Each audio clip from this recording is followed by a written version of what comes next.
Dr. Zakir, some scholars say that smoking is haram. I'd like to know what's your opinion. And does smoking invalidate the fast? As far as smoking is concerned, several years before, when science hadn't advanced that far, most of the scholars used to say that smoking is makruh. Based on the hadith of Muhammad sallallahu alaihi wasallam, which is mentioned in Sahih Bukhari, volume number 1, in the book of Adhan, hadith number 855, where the Prophet said that anyone who eats garlic or onion, they should stay away from us and stay away from the mosque. Prophet said that, don't come to the mosque after having garlic or onion because there's bad breath. When you are smoking, the breath is worse than onion or garlic. So based on this hadith, therefore garlic and onion doesn't become haram, it was makruh. So based on this hadith, scholars give the fatwa that smoking is makruh. But now, after science has advanced, we have come to know that smoking is nothing but it's a slow poisoning.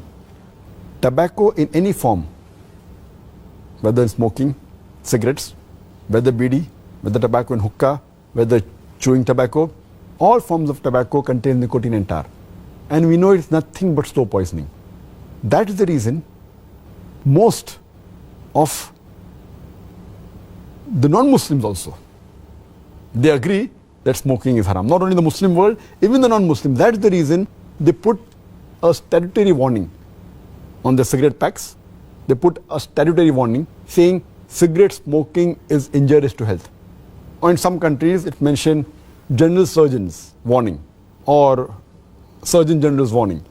Smoking is injurious to health.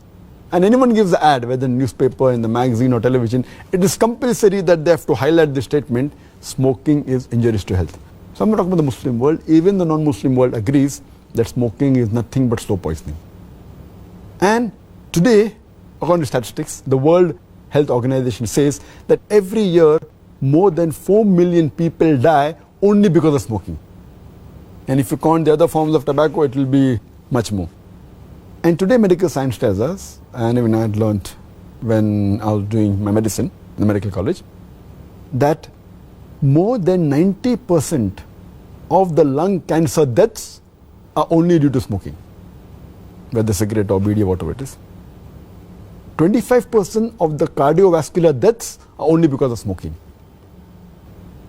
70 to 75% of bronchitis and related deaths are only because of smoking. Smoking is nothing but slow poisoning.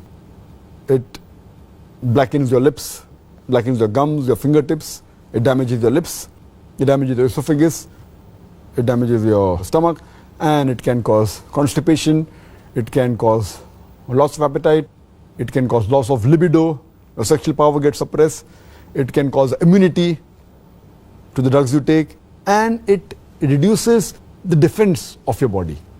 And you can only give a talk on why smoking is haram, and I've given a talk on dietary laws in Islam, and I've covered this topic in detail. Time doesn't permit me here. But based on all these various research, there are today more than 400 fatwas. The majority of the scholars, they agree that smoking is haram, and all form of tobacco is haram. There may be certain scholars of certain countries, including this country where I come from, India, they say it is makruh yet. But most of the scholars, otherwise, throughout the world, majority of them, they agree that smoking is haram. Allah says in the Quran, in Surah Araf, chapter number 7, verse number 157, that you follow the prophet, the unlettered prophet who's mentioned in your law and scriptures. And further it says that this prophet asks you to do things which are good for you, tayyib for you. So take what he gives it to you, what is lawful and good. And he prohibits things which are khabith, things which are unlawful, things which are bad for you. So what a prophet gives, what he gives you which is good, take, and he prohibits you things which are khabith, unlawful, you have to abstain from it. This is the law. And Allah says in the Quran, in Surah Baqarah, chapter number 2, verse number 195, make not your own hands the cause of your own destruction, indicating that do not kill your own self. Because smoking is nothing but slow poisoning, it comes under this category, something like suicide. Slow poisoning, every puff you take, you reduce your life. So based on this, there are more than 400 fatwas saying that smoking is haram. And furthermore, this is one of the major reasons why it's haram. Furthermore, Allah says in the Quran, in Surah Araf, chapter number 7, verse number 31, eat and drink, but do not be extravagant. Allah says in Surah Isra, chapter number 17, verse number 27, that do not be extravagant, do not be a spendthrift.